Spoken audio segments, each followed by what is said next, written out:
Le Conseil général de Loire-Atlantique propose une visite atypique avec un spectacle Paroles de Pierre de la compagnie Moulin Théâtre au château de Clisson.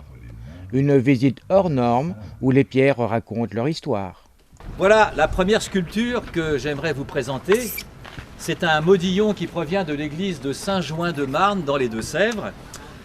Cette abbatiale qui a été construite au XIIe siècle a été construite par le moine Raoul, qui était un grand bâtisseur et surtout connu pour être le réformateur de l'ordre des bénédictins. Alors les modillons, comme vous le savez, ce sont les corbeaux sculptés, enfin des pierres sculptées, qui supportent les corniches de l'église. Alors comparé au tympan ou au chapiteau, on peut considérer que ce sont des œuvres mineures, mais néanmoins ils sont toujours pleins de saveur. Parce que comme ils sont placés à l'extérieur du lieu consacré, en général ils font preuve d'une grande liberté d'inspiration. On trouve des modillons érotiques, des scènes grotesques, des ornementations florales, des animaux et même des personnages fantastiques comme des centaures, des pygmées ou bien même des dragons et des sirènes aussi d'ailleurs. Malheureusement, leur signification nous échappe aujourd'hui.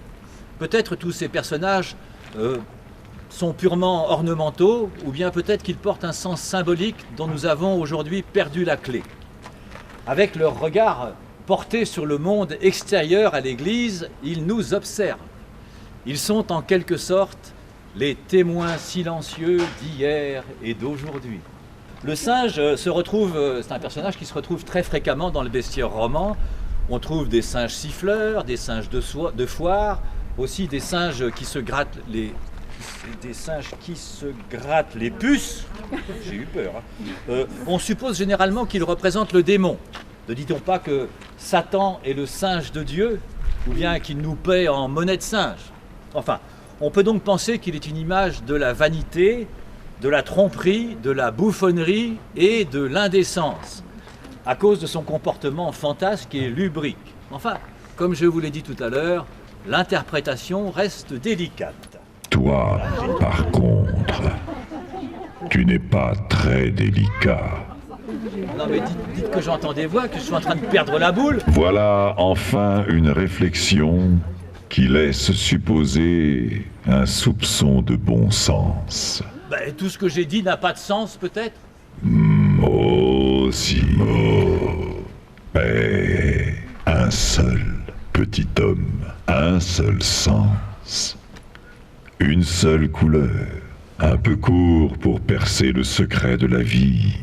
Cet océan est profond, ses couleurs infinies. Et en plus, je tombe sur un singe philosophe. C'est bien ma chance. Peut-être, si tu sais la saisir. Voilà, bah alors, dites-nous qui vous êtes, vous, si vous êtes si malin. Qui je suis? Un mammifère, comme toi. Une forme parmi les formes. Et je suis fait de pierre. Voilà de quoi je suis fait. Au-delà de leur forme, les pierres sont une. Des entrailles de la terre à la pointe des cathédrales, jusqu'aux étoiles. Et toi, petit homme, sais-tu qui tu es? Moi, je suis le guide de la visite. Voilà. La réponse est trop courte. Je reprends. Alors, les modillons sont sculptés souvent de façon grossière. Le manque de savoir-faire des artisans se traduit souvent par une grande naïveté d'exécution, pour ne pas dire une véritable maladresse. Ah oui, n'oubliez pas que les artisans du Moyen-Âge avaient oublié la science de la perspective et qu'il avait fallu attendre la Renaissance pour redécouvrir les traités comme celui de Vitruve, par exemple, qui nous avait été légués par les Grecs et les Romains. Ah, mais voilà qui est passionnant. Et comment crois-tu que ces traités vous soient parvenus? La Bible, le Coran, les auteurs latins, les philosophes, les poètes grecs? Par la poste? Non, mon garçon.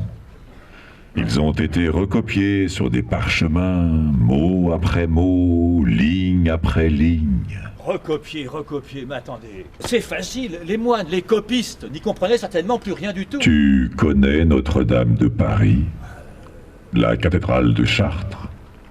Tu as raison. Ce sont des artisans maladroits qui ont fait ça, qui ignoraient la perspective. Voilà encore un jugement bien court. Tu devrais monter sur une corniche et y rester quelques siècles. Ta vision du monde pourrait peut-être s'élargir. Vous étiez au courant un petit peu de tous ces procès d'animaux qui existaient au Moyen-Âge. Et donc c'est vrai que c'était une pratique très courante. C'est-à-dire qu'il y avait la même loi pour tous, pour les animaux ou bien pour les hommes. Alors si voilà, des hommes faisaient des malversations, on les mettait en procès évidemment, mais si des animaux provoquaient des accidents, ou bien par exemple s'il y avait de la vermine qui tombait sur un champ de vigne, eh ben, on faisait un jugement à la vermine. Et c'était très équitable parce qu'on leur enjoignait d'aller dans un autre champ. Vous voyez, c'était pas...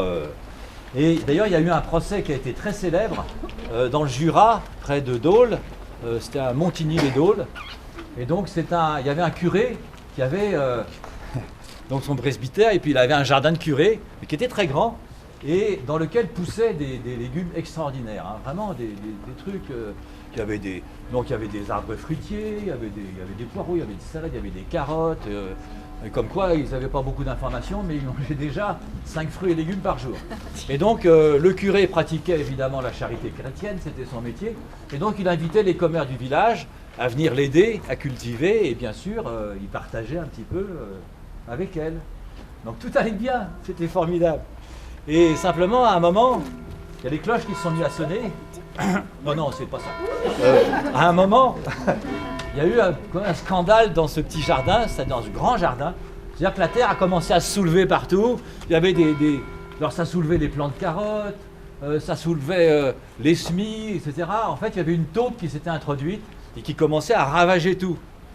Alors, les commères, elles se sont dit, on va lui faire un procès. Alors, le curé, il ne voulait pas, à sa décharge. Mais donc, elles sont allées à Dole, au palais de justice. Il y a un greffier qui est venu et... qui a fait une proclamation officielle dans le jardin à la taupe en la sommant de se présenter au palais de justice de Dole dans les 15 jours. Et bien vous allez me croire si vous voulez, ou pas, elle n'y est jamais allée. Donc il est revenu une deuxième fois, mais les commères étaient plus intelligentes, donc elles ont mis des pièges, elles l'ont chopé. Elles l'ont emmené au palais de justice, un avocat a été commis d'office pour la défendre. Finalement, elle a été condamnée à être enterrée vivante sur le lieu même de son crime. C'est peut-être pas de la naïveté, mais c'est peut-être de l'humour quand même.